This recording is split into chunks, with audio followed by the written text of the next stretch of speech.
परमेश्वर का धन्यवाद कि परमेश्वर हमें इन दिनों अपने वचन के द्वारा बहुत आशीष दे रहे हैं और हम उन बातों को वचन के द्वारा सुन पा रहे हैं जिनके वजह से हम अपने उपवास को और अधिक महत्वपूर्ण बना सकते हैं और अर्थपूर्ण। परमेश्वर हमें हर दिन अपने वचन के द्वारा तैयार करते हैं। आज एक बार फिर से मैं आपके सामने परमेश्वर के वचन को लेके हूँ और आज हम लोग देखना चाहते हैं पुराने नियम में से नहमाया की किताब में से। कल भी हमने पुराने नियम में से देखा था यशाया 58 अध्याय में से। आज भी हम पुराने नियम में से देख रहे हैं नहमाया की किताब, उसका पहला अध्याय। जब हम अपनी बाइबल को पढ़ते हैं, हमें बाइबल के अंदर बहुत जगहों पे हमें उपवास के बारे में पढ़ने के लिए मिलता है। लोगों ने अलग अलग समय पे अलग अलग वजह से उपवास किया है और बाइबल हमें कोई विशेष करके संख्या नहीं बताती कि उपवास कितने दिन का हमें रखने की ज़रूरत है।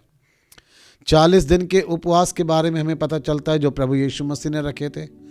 हमें पता चलता है कि मूसा भी जो थे उन्होंने 40 दिन तक अपना समय परमेश्वर के साथ बिताया। और ऐसे हमें एलिया के बारे में हमें पता चलता है।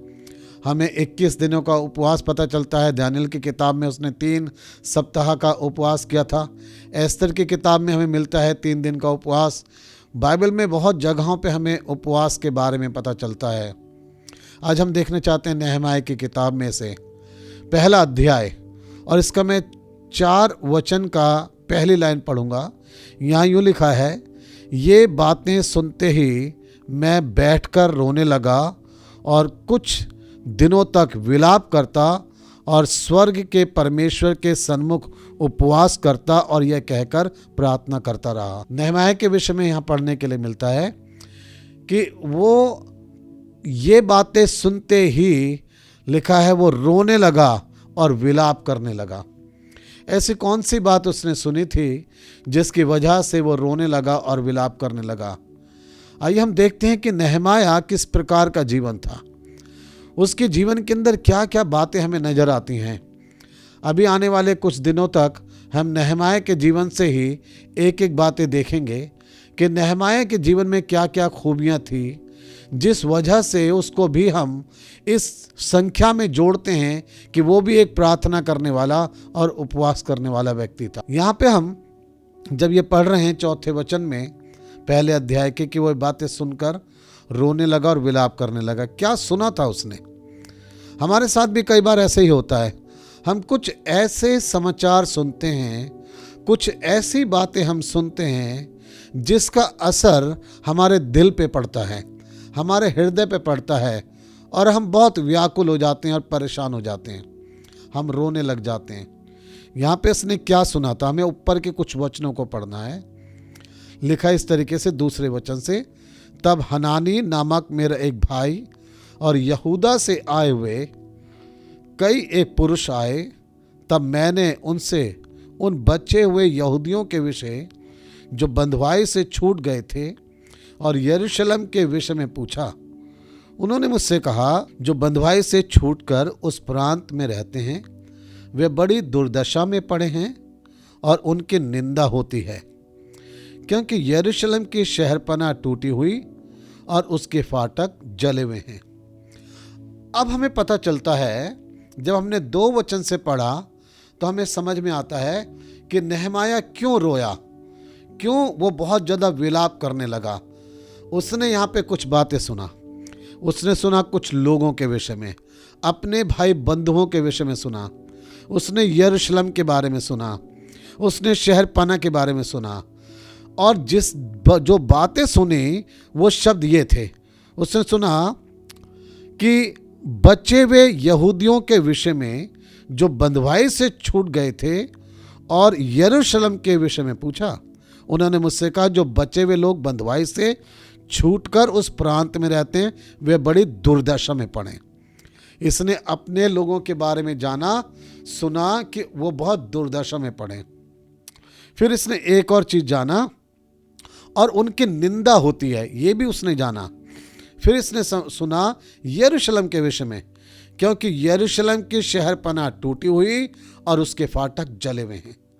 इसने इन चीज़ों को सुना और इस वजह से ये रोने लगा और विलाप करने लगा। यह है एक इंसान, एक मनुष्य जिसके दिल के अंदर एक बहुत इंसानियत है, एक उसके अंदर बड़ी मानवता है। नहमाया अपने आप में बहुत अच्छे स्थान में है। ये राजा के यहाँ पे रहता था, अच्छा इसका काम था, अच्छा जॉब इसके पास था, रहने की जगह अच्छी इसके पास थी। इसके जीवन में अपना कोई प्रॉब्लम नहीं है, ना तो नौकरी की, ना घर की, ना रहने की, कोई दिक्कत नहीं है। लेकिन फिर भी ये दुखी हुआ है, ये रोया है, क्योंकि इसके मन में दूसरों के लिए बड़ी चिंता है। ये दूसरों के लिए बातें सुनकर रोने लगा। आज परमेश्वर यही हमसे चाहते हैं, हम अपने दुख को देख के दुखी ना हो। हम कई बार अपने आप को देखते हैं तो हम बड़ा रोने लग जाते हैं। हम बीमार रहते हैं, हम अकेले हैं, काम नहीं बनते, हम बहुत परेशान हैं, मुश्किल हैं। लेकिन सही मायनों में अगर हमें देखना है कि इंसानियत, तो इंसानियत वो है जब हम दूसरों के बारे में सुनकर दुखी हो जाते हैं, जब हमारा दिल टूट जाता है दूसरों के बारे में सुनकर कि वो परेशान है, दुर्दशा में है, निंदा हो रहे हैं, और वो स्थान जो स्थान परमेश्वर का कहलाता था, अब वो स्थान बहुत उजाड़ पड़ा हुआ है। जब उसने इन बातों को सुना तो वो रोने लगा। ये पहली चीज़ ध्यान रखें, नहमाया वो व्यक्ति था जिसके अंदर एक अच्छी इंसानियत थी।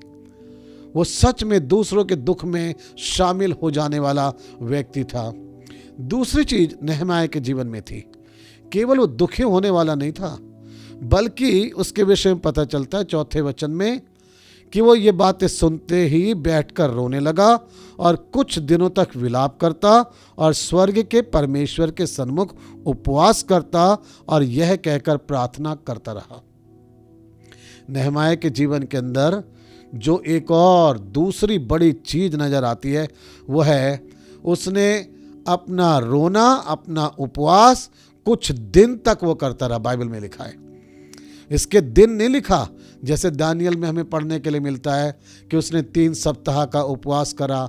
एस्तर की किताब में 3 दिन का है। प्रभु यीशु मसीह ने 40 दिन के रोजे रखे। लेकिन अगर हम नहमाया के बारे में पढ़ते तो उसमें लिखा है, ये बातें सुनते वो कुछ दिनों तक विलाप करता रहा और रोता रहा और उपवास करता रहा। कुछ दिनों तक वो करता रहा। वो इस समय दुखी तो है, जो स्वाभाविक तरीके से कई बार कई इंसान हैं, लोगों के बारे में सुन के वो रोने लग जाते हैं, आंसू निकल आते हैं, उनका हृदय टूट जाता है। लेकिन नहमाया के अंदर एक दूसरी क्वालिटी नज़र आती है और वो है वो एक प्रार्थना करने वाला व्यक्ति है। वो प्रार्थना करने वाला व्यक्ति है। वो उपवास रख के प्रार्थना कर रहा है। लेकिन किससे कर रहा है? वचन के अंदर लिखा है परमेश्वर के सन्मुख उपवास करता और प्रार्थना करता रहा। हमें जरूरत है कि हम प्रार्थना करें, हम उपवास करें उन बातों के विषय में जो हमने सुनी है। आज परमेश्वर हमसे कहना चाहते हैं, आप केवल अपने लिए प्रार्थना करने वाले ना बने। आप इन दिनों बड़े बोझ के साथ अपने हृदय के अंदर एक बड़े दुख को लेके आप दूसरों के लिए परमेश्वर के सन्मुख जाएं। यहाँ पे ये लिखा 4 वचन में, वो परमेश्वर के सन्मुख गया है उपवास और प्रार्थना के साथ। अपने किसी दुख को लेके नहीं, दूसरों की परेशानी को देखकर, सुनकर, जिससे वो रोने लगा, दुख हुआ, उस दुख को लेके वो परमेश्वर के सन्मुख गया है। आज ये दूसरी क्वालिटी जो नहमाया के अंदर नजर आती है, वो प्रार्थना करने वाला, उपवास करने वाला था, लेकिन अपने लिए नहीं, दूसरों के लिए। यही परमेश्वर हमसे चाहते हैं। इन दिनों जब आप प्रार्थना करना चाहते हैं, आप दूसरों के लिए प्रार्थना करें, दूसरों के दुख को आप जानने की कोशिश करें। लोग आज कितनी परेशानी में हैं, लोग आज कितनी मुश्किल में हैं। केवल आप अपने दुखों को मत देखते रहें। हम परेशान हैं, हम भूखे हैं, हम बीमार हैं, हम मुश्किल में, हम दर्द में हैं। आप देखने की कोशिश करें, लोग आपसे भी ज़्यादा परेशान हैं संसार में।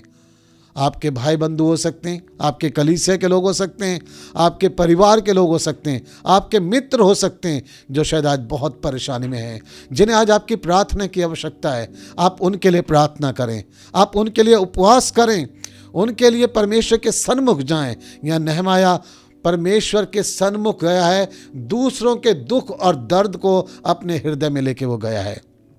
तीसरी चीज़ नहमाया के अंदर थी और उसमें लिखा है चौथे वचन की आखिरी लाइन में, यह कहकर प्रार्थना करता रहा।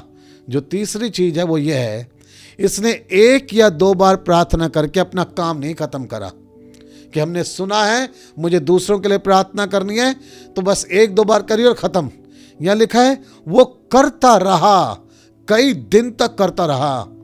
आप लोगों के लिए प्रार्थना करते रहें। हो सकता है शायद आज आपकी प्रार्थना के द्वारा किसी को प्रभु आशीष दे।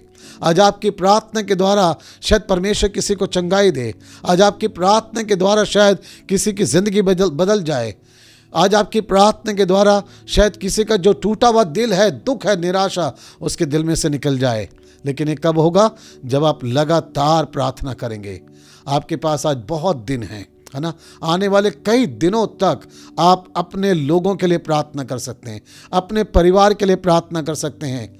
आप उन लोगों के लिए प्रार्थना करने की कोशिश करें जो शायद आज बहुत परेशानियों में पड़े हुए हैं, जिनको शायद आज शैतान ने घेरा हुआ है, जिनके परिवारों के पर शायद शैतान ने कब्जा कर रखा है। आप उनके छुटकारे के लिए प्रार्थना करें। आज हो सकता है बहुत सारे आज जवान बच्चे आपके जानने वाले, आपके कलीसिया के अंदर शायद भटक रहे हैं, वो शायद प्रभु की संगति में नहीं है। आप उनके लिए प्रार्थना करें। बड़े बोझ के साथ आप परमेश्वर के सन्मुख जाएं। आज बहुत ज़रूरत है जवानों के लिए प्रार्थना करने की। हम जवान बच्चों के लिए प्रार्थना करने की कोशिश करें। आज हम प्रार्थना करें, सेवकों के लिए प्रार्थना करें। कितनी जगहों पे आज सेवक जो है वो सताए जा रहे हैं, मुश्किल में पड़े हुए हैं। यहाँ नहमाया ने सुना कि कई लोग जो है वो सताए जा रहे हैं, उनकी दुर्दशा हो रही है, उनकी निंदा हो रही है और वो रोने लगा। क्या आप जानते हैं कि शायद हो सकता है आप तो बहुत अच्छे से अपने चर्च में बैठ के दुआ प्रार्थना करते, बाइबल पढ़ते हैं, अपने घर में सही हैं, लेकिन आज कितने ही प्रभु के सेवक जो सताए जा रहे हैं हमारे देश के अंदर, कई जगहों पे उनको सताया जा रहा है, जेल खानों में पड़े हैं। क्या आप उनके लिए प्रार्थना कर सकते हैं? आप उनके परिवार के लिए प्रार्थना कर सकते हैं? कितने सेवक जो आज जेल खानों में पड़े हैं, उनके परिवार की क्या दशा होगी? कौन उनकी देखभाल कर रहा होगा? हम कई बार केवल अपने आप को देखते रहते हैं। नहमाया के जीवन से देखिए और हम सीख सकते हैं। नहमाया वो व्यक्ति था जो दूसरों के दुख की वजह से रोने लगा, जो दूसरों के दुख की वजह से परमेश्वर के सन्मुख गया, प्रार्थना करने और उपवास कई दिन तक करता रहा। और तीसरी बात मैं बता रहा हूँ, वो जन था जिसने एक दो बार प्रार्थना करके अपना काम नहीं खत्म करा। वो लगातार प्रार्थना करता रहा। आप दूसरों के लिए प्रार्थना करते रहें। परमेश्वर यही चाहते हैं। जब इन दिनों आपको मौका मिल रहा है, आप प्रार्थना करते रहें, हिम्मत मत हारिए। परमेश्वर रास्ता दिखाएंगे, परमेश्वर रास्ता दिखाएंगे। 3 चीज़ें मैंने बताया जो आज आप देख सकते हैं। पहली चीज़, नहमाया के अंदर एक इंसानियत है। जब उसने दूसरों के दुख को सुना तो वो रोने लगा। ये स्वाभाविक प्रक्रिया है। हम कई बार ऐसा होता है हमारे साथ, जब हम दूसरों के बारे में सुनते हैं तो हम रोने लग जाते हैं, है ना? ऐसा लगता है हमें। लेकिन दूसरी एक अच्छी चीज़ उसके अंदर है। नहमाया वो व्यक्ति था, केवल रोता नहीं रहा, बल्कि वो कई दिन तक प्रार्थना और उपवास करता रहा। दूसरों के दुखों को लेके परमेश्वर के सन्मुख गया। ये दूसरी उसकी बड़ी अच्छी बात है। वो दूसरों की परेशानियों को लेके परमेश्वर के सन्मुख गया और प्रार्थना करता रहा। तीसरी चीज, उसने अपनी प्रार्थना को लगातार जारी रखा। वो लगातार प्रार्थना करता रहा। संत पौलुस भी ये कहते हैं, पहला थिस्सलुनीकियों उसके 5 अध्याय के अंदर, निरंतर प्रार्थना में लगे रहो। हमें प्रार्थना में लगे रहना है, और जितना अधिक आप प्रार्थना करेंगे, परमेश्वर आपको उतने अधिक और आत्मिकता में मजबूत करते चले जाएंगे। आपकी प्रार्थना रुकनी नहीं चाहिए। आप लगातार प्रार्थना करते रहें। देखिए, जानिए आज कितने लोग परेशान हैं संसार में। वो आपके परिवार में हो सकते हैं, वो आपके मित्र हो सकते हैं, कलीसिया में हो सकते हैं, सेवक हो सकते हैं। उनके लिए आप प्रार्थना करने की कोशिश करें। कई दिन तक प्रार्थना करते हैं। प्रभु आपको आशीष दे। आने वाले टाइम में फिर से हम सुनेंगे नहमाया की प्रार्थना का असर क्या हुआ। हम इसको देखेंगे कि नहमाया की प्रार्थना का आखिर असर हुआ क्या। क्या परमेश्वर प्रार्थना को सुनते हैं? परमेश्वर कोई ना कोई रास्ता निकालते हैं? हम इस बात को देख सकेंगे कि हमारी प्रार्थना का क्या असर हम देख सकते हैं। और परमेश्वर जिंदा है, आपकी प्रार्थना को सुनते हैं। आपकी प्रार्थना व्यर्थ नहीं जाएगी। यदि आप किसी बात के लिए दुआ कर रहे हैं बोझ के साथ, वो व्यर्थ नहीं जाएगी। परमेश्वर उत्तर अवश्य देंगे। धीरज रखें, परमेश्वर प्रार्थना सुन रहा है। परमेश्वर आपको आशीष दे। आइए हम लोग प्रार्थना करें। हमारे परमेश्वर, हम आपके सामने आते हैं इस समय। धन्यवाद इस वचन के लिए, नेहमाया के जीवन के लिए। पिता, उसके अंदर एक इंसानियत देखी। जब उसने दूसरों के दुखों को जाना तो प्रभु वो बैठ कर रोने लगा। ना केवल रोया बल्कि वो कई दिनों तक उपवास और प्रार्थना करता रहा। दूसरों की निराशा और दुख को लेके परमेश्वर के सन्मुख गया। हमें भी परमेश्वर आप ऐसा बनाएं, हम दूसरों के लिए प्रार्थना करने वाले बने। और उसने अपनी प्रार्थना को जारी रखा, लगातार प्रार्थना करता रहा। हम कई बार प्रार्थना के उत्तर के ना सुने जाने के कारण हम अपनी प्रार्थना को बंद कर देते हैं। लेकिन परमेश्वर हमारे विश्वास को बढ़ाएं कि हम लगातार प्रार्थना करते रहें और इसका उत्तर एक दिन हम अवश्य पाएंगे। परमेश्वर वचन के सुनने वाले सभी को आशीष दें, हर एक के साथ हों। प्रार्थना प्रभु यीशु के नाम से मांगते हैं, आमीन। परमेश्वर आपको आशीष दे। आप इस वचन के द्वारा अगर आशीषित हो रहे हैं, मैं रोज कह रहा हूँ, अपने तक मत रखिए। इस वचन को अपने मित्रों के साथ, परिवार के साथ शेयर कीजिए और जितना हो सके अपना समय प्रार्थना में आप लगाएं। प्रभु आपके साथ हो, आमीन।